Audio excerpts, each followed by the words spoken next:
Hello everyone, आज म रामभेडा cinema जाँदैछु। त्यो मेला घुम्नु।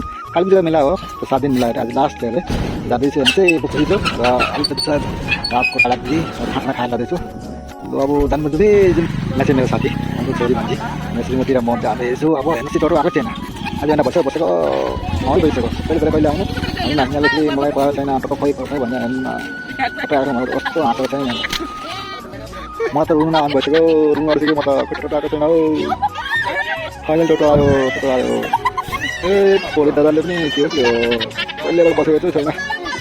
हेर्नु सबै हाँसो छैन रुम आएको भइसक्यो। म त एकदम कोही गर्ने थियो 7 बजे बोलाएको 9 भइसक्यो। फाइनल टोटो आइसक्यो।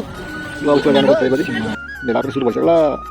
यहाँ चाहिँ अब दाजु भाउजू हेर्नु चाहिँ अलरेडी छ गाडीमा लुप्चोलेर अब जानु पर्यो।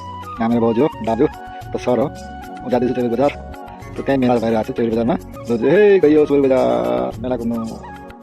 फाइनली हामी आइपुग्यो बिचरी मेला। हेर्नु चाहिँ कस्तो खुसी लागेको छ।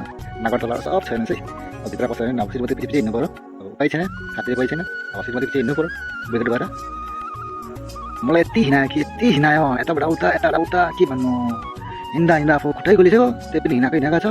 बल्ल चिया पाएर बसेको हेर्नु चाहिँ साह्रै गोलियो। त्यही उसमा पनि यस्तो सोधा नजान्छ है, बहु दुःख पाइयो।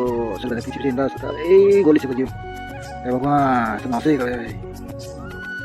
यता अब नागरटोला हेर्नु चाहिँ यहाँ डिस्को डान्सर कोही नजाने अरे। म कहाँ जानु नागरटोलामा डिस्को कहाँ जानु एक्लै जानु बस। त्यो लागि अब के मन मारेर बसेर अहिले हेरेँ माथि ठुलो र अब के गर्नु उपाय छैन।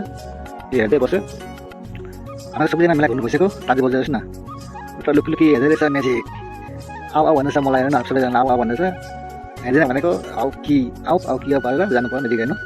म्याजिक त्यस्तो खास छैन, एकदम बकवास। त्यसरी मात्रै लियो पुरा लुट्यो मजाले, साह्रै लुट्यो। हेर्नु न सुतेको मान्छेले हेर्नु न खालि के भन्नु।